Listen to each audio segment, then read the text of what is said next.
भिखारी बना बिजनेसमैन। भिखारी बना बिजनेसमैन, यह हमारी कहानी का शीर्षक है। आज की इस नई कहानी में एक दिन एक ट्रेन में एक व्यापारी यात्रा कर रहा था। उसी ट्रेन में वहां पर एक भिखारी आया।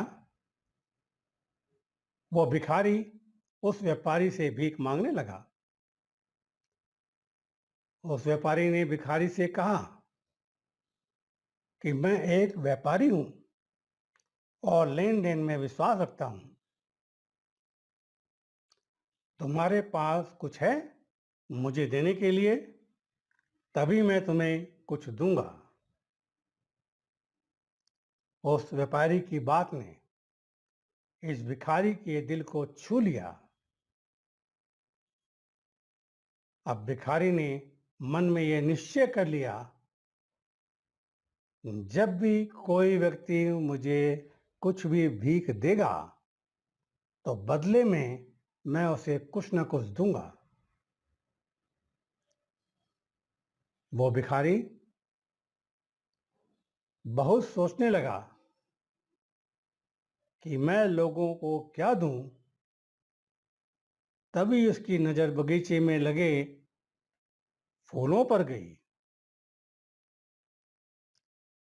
वो वहां से कुछ फूल तोड़कर लाया और जो भी इंसान उसे भीख देता, बदले में ये भिखारी उसे फूल देने लगा। कुछ दिनों के बाद इस भिखारी को फिर से वही व्यापारी ट्रेन में मिला। भिखारी ने उस व्यापारी से कहा कि आपने मुझे पिछली बार कहा था कि अगर तुम मुझे कुछ दोगे तभी बदले में मैं तुम्हें कुछ दूंगा।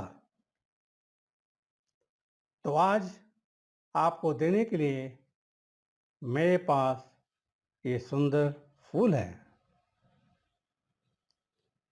उस व्यापारी ने इस भिखारी से फूल लेकर उसे बदले में बहुत अच्छी भीख दी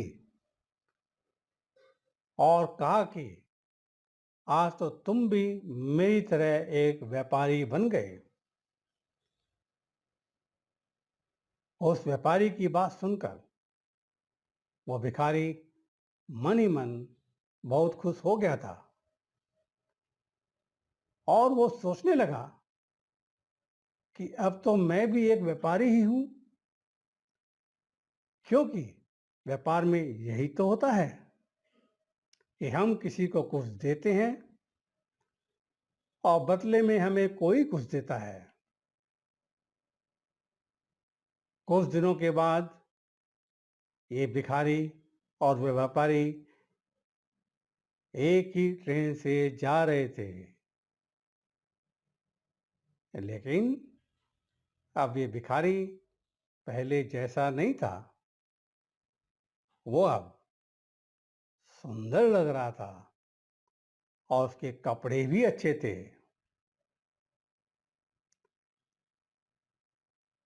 इस बार इस भिखारी ने उस व्यापारी से पूछा कि क्या तुमने मुझे पहचाना? व्यापारी ने कहा, मुझे नहीं पता कि तुम कौन हो। मैं तो तुमसे पहली बार मिल रहा हूं। तब भिखारी ने कहा, ये हमारी तीसरी मुलाकात है। मैं वही भिखारी हूं जिसने आपसे प्रेरणा लेकर अपना खुद का फूलों का व्यापार शुरू कर दिया है। आज मैं आपकी प्रेरणा की वजह से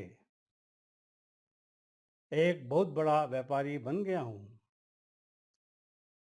और अपने फूलों के व्यापार के काम से ही दूसरे शहरों में जा रहा हूं।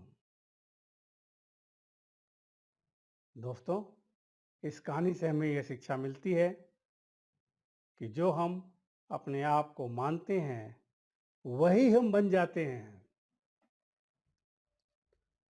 अगर हम अपनी सारी जिंदगी अपने आप को दुखी मानते हैं तो दुख कभी भी हमारा पीछा छोड़ता ही नहीं है। आज हम अपने आप को भिखारी मानेंगे तो हमारा स्वभाव भी वैसा ही हो जाएगा। अगर हम अपने को अमीर समझते हैं तो हमारा स्वभाव भी वैसा ही हो जाएगा। तो दोस्तों, ये कहानी आपको कैसी लगी हमें कमेंट में बताइए, और अच्छी लगी तो शेयर कीजिए, लाइक कीजिए, और अब तक चैनल को सब्सक्राइब नहीं किया है तो सब्सक्राइब कीजिए और बेल बटन को भी दबाइए। जैसे ही हम नई स्टोरी लाएंगे आपको पता चलेगा। तो दोस्तों, जल्दी मिलते हैं नई स्टोरी में। Thank you.